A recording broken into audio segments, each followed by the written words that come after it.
Kemudian tersebut pula dalam kitab Bidayatul Hidayah, manakala hari kiamat didatangkan api yang bergemuruh hingga menggetarkan hati setiap umat.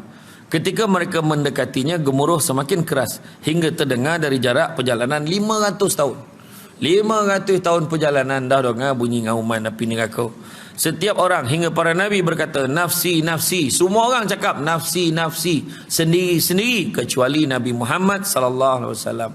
Nabi kita sahaja yang berkata ummati ummati, umatku. Dia cari umat dia, umatku umatku.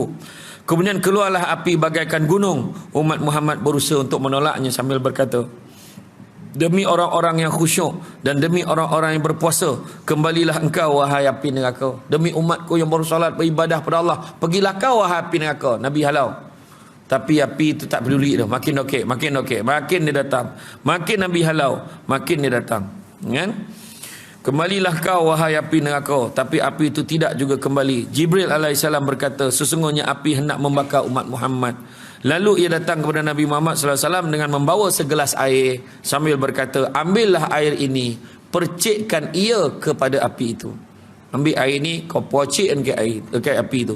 Kemudian Nabi SAW mengambil air itu, dia percikkan dekat api itu. Seketika api itu menjadi padam. Padam api itu. Lalu Nabi heran, Nabi bertanya, wahai Jibril, air apakah ini? Jibril AS berkata, itulah air mata umatmu yang menangis kerana takut kepada Allah. Dan sekarang aku diperintahkan untuk memberikan air itu kepadamu supaya engkau memercikkan ke api hingga padam dengan izin Allah. Itu sebab penting menangis itu. Air mata yang sikit boleh memadamkan api neraka yang tak terbayang besar, yang mana kemarakan api neraka itu terdengar dari jarak 500 tahun perjalanan. Bayangkan tu.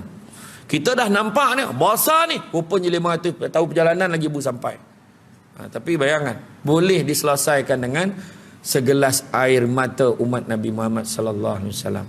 Menangislah banyak-banyak. Rasulullah SAW sering kali berdoa, ya Allah, berikanlah aku rezeki dua mata yang menangis kerana takut kepada engkau sebelum air mata ini habis.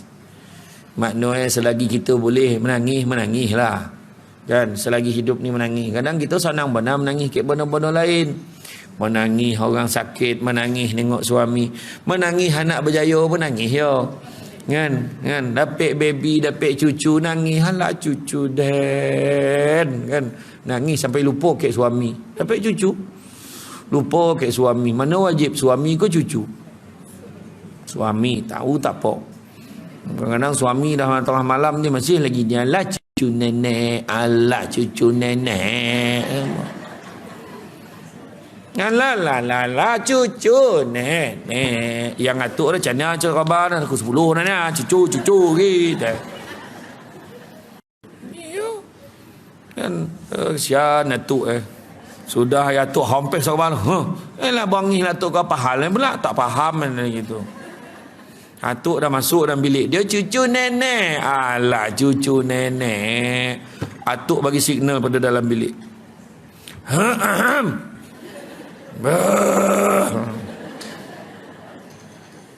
Yang nenek adalah cucu nenek terus mengigau atuk kau. Tak faham ni dah. Ya sah betul lah. Sudah Allahu Akbar, baru dah letak cucu pahal lah tu Kan nampak atuk empat suami masuk dalam bilik, toilet berlari. First class service. Masuk, abang ada apa-apa yang boleh saya bantu? Macam tu tanya. Barulah tu isteri dambaan syurga. Bang ada apa-apa boleh saya bantu? Tak apa. Kau tahu yang kau jual kau. Makah pono. Pahalo tu. Ada apa? Bang ada apa-apa boleh saya bantu? Ada. Kau baring sekarang. Sebab suami nak ukur panjang kita berapa. Dah lama tak ukur. Jangan. Contoh. Yang faham tak faham sudah. Kan? Yo. Jadi makna kata menangis. Rezeki kita boleh menangis lah. Kan? Menangis kerana Allah. Diceritakan daripada Muhammad bin Munzir radhiyallahu anhu, manakala menangis beliau mengusapkan air mata ke muka dan janggutnya sambil berkata, maka telah aku dengar bahawa api tidak akan menjilat muka yang basah oleh air mata, maka sayugia orang mukmin takut akan siksaan Allah serta menahan dirinya daripada nafsu dan syahwat. Allah telah berfirman, maka barang siapa dan mengutamakan hidup di dunia, maka sesungguhnya nerakalah tempat diamnya. Adapun orang yang takut akan kebesaran Tuhannya dan menahan dirinya daripada hawa nafsunya, maka sesungguhnya syurgalah tempat diamnya. Surah An-Nazi'at ayat 37. Yang maknanya jangan kita utamakan dunia. Dalam surah Asy-Syura pun sebut, barang siapa yang mengutamakan, yang mengejar keberuntungan akhirat, maka Allah akan tambahkan keberuntungan untuk dia di dunia. Maknanya kalau kita kejar akhirat, dunia pun dapat, jangan risau. Tetapi barang siapa yang mengejar keberuntungan dunia, maka Allah akan memberikan sebahagian daripada keberuntungan itu, dan sesungguhnya dia tidak akan bahagia dalam kehidupannya. Akan dapat sikitnya kan dunia tu. Kalau makin kita kerja, makin tak dapat. Itu sebab kerjalah akhirat banyak-banyak kan. Liman kana arjullaha wal yawmal akhir wa zakarullaha katsira. Siapa yang nakkan rahmat Allah dan nakkan hari akhirat, maka ingatlah Allah banyak-banyak. Barang siapa ingin selamat daripada azab Allah serta mendapatkan pahala dan rahmatnya, hendaklah dia sabar atas kesulitan dunia, taat kepada Allah serta menjauhi maksiat. Dalam kitab Zahirul Riyad dirawikan dari Nabi SAW, sesungguhnya baginda bersabda, ketika telah masuk ahli syurga, mereka disambut oleh para malaikat dengan segala kebaikan dan kenikmatan. Ahli syurga ni masuk dalam syurga, dia disambut dengan segala kehebatan, kenikmatan kan, dan segala kebaikan. Dipersilakan untuk mereka kan, singgah sana berpermaidani indah. Nampak singgah sana siap berpermaidani indah. Bariali kapet teman tak boleh lawan. Tak kira lah kapet apa, Johnny France ko, kapet Belgium ko, tak kira, tak boleh lawan dah. Berpermaidani indah. Kan, disajikan untuk mereka segala rupa makanan dan minuman yang lazat. Oleh itu mereka menjadi kehairanan. Kemudian Allah berfirman, wahai hamba-hambaku, mengapakah engkau hairan? Dia orang ni heran kenapa dia boleh masuk syurga sebenarnya. Maka Allah Ta'ala kata, kenapa kau heran? Ini bukan tempat untuk merasa hairan. Mereka menjawab, janji untuk kami telah tiba waktunya. Kemudian Allah berfirman kepada malaikat, wahai malaikat, bukalah tabir daripada muka mereka. Dia menyangkakan, dia tahu dia akan masuk neraka. Dia rasa macam tu, tengok dia masuk ke dalam syurga pula. Tengok pula macam-macam pula yang disiapkan untuk dia, berpainadi indah. Betul untuk dia tu, dia jadi heran tu. Allah Ta'ala kata, jangan kau heran, ini bukan tempat untuk rasa heran. Kemudian ditambah pula, wahai malaikat, kau bukakan tabir ini, biar mereka dapat melihat aku. Kemudian malaikat menjawab, wahai Tuhanku, bagaimana dapat melihat engkau sedangkan mereka itu derhaka? Banyak kejahatan buat atas dunia ni upoi kan. Allah berfirman lagi, bukakan tabir, sesungguhnya mereka telah berzikir, bersujud dan menangis di dunia kerana ingin berjumpa denganku. Sebab nangis tadi. Zikir-zikirlah, salat-salat, tapi dia buat dosa. Tapi satu poin yang penting, dia menangis sebab nak jumpa dengan aku, menangis kerana aku. Lalu malaikat membukakan tabir. Bila buka aja tabir sehingga mereka dapat melihat, maka dengan segera mereka bersujud kepada Allah. Tahu sujud semua. Tapi Allah berfirman, angkatlah kepalamu, ini bukan tempat beramal, melainkan tempat keramat kemuliaan. Kemudian mereka nampak Allah dengan tanpa kafiat. Tak ada dah selindung tabir pun, tak ada dah. Tahu nampak Allah. Dia berkata kepada mereka, salam sejahtera bagi engkau wahai hamba-hambaku, aku redha kepadamu. Apakah engkau telah redha kepadaku? Allah Ta'ala tanya, kau tak redha kepada aku ke?